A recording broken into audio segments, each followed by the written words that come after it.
आज का दिन इंस्पेक्टर लक्ष्मी सिंह के लिए बेहद खास था। सुबह से ही घर में रौनक थी। मेहंदी की खुशबू, ढोल नगाड़े, रिश्तेदारों की बातें, कैमरों की क्लिक क्लिक की आवाजें। मंडप फूलों से जगमगा रहा था। हर तरफ रंग और रोशनी थी। लोग हंस रहे थे, गाने बज रहे थे और एक नई जिंदगी की तैयारी चल रही थी। लक्ष्मी, जो पैनी नजर और बहादुरी के लिए जानी जाती थी, कमरे में बैठकर तैयार हो रही थी। उसके सामने लाल लहंगा पड़ा था, गहने चमक रहे थे, मेहंदी की डिब्बी खोली हुई थी।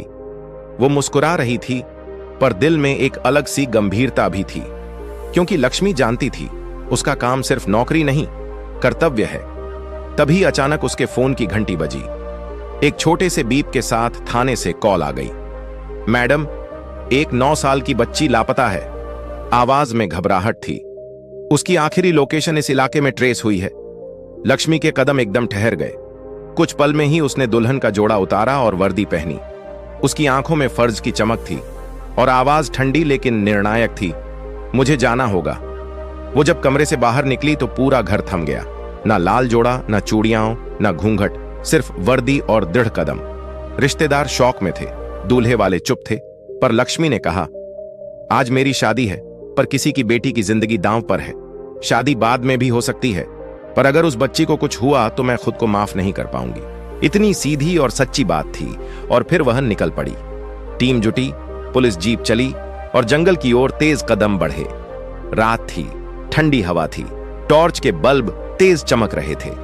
कुछ घंटों की थकान के बाद एक छोटी सी चिल्लाहट और एक नन्ही कलाई हाथ में थम गई। लक्ष्मी ने देखा, एक 9 साल की बच्ची कांपते हुए बैठी थी। उसकी आंखों में डर था, पर उम्मीद भी थी।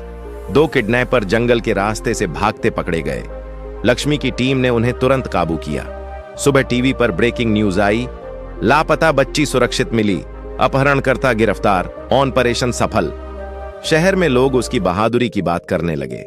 पर जब लक्ष्मी वापस मंडप पहुंची, मंडप सुनसान था। दूल्हे वाले जा चुके थे। उसकी मां ने रोते हुए कहा, बेटा, तुम्हारी शादी टूट गई। लक्ष्मी ने मां का हाथ थाम कर मुस्कुराते हुए कहा, मां, शादी फिर होगी, पर आज किसी की बेटी की इज्जत बच गई। अगर मैं देर कर देती तो शायद वो बच्ची कभी ठीक से जिंदा नहीं रह पाती। जब फर्ज पुकारता है तो दुनिया की सबसे मधुर आवाजें भी रुक जाती हैं। ये कहानी सिर्फ एक घटना नहीं है, ये एक सवाल भी है। क्या कर्तव्य रिश्तों से ऊपर होता है? हमारी आपसे विनती है, नीचे कमेंट में बताइए, क्या आपने ऐसा साहस देखा है? क्या लक्ष्मी ने सही किया?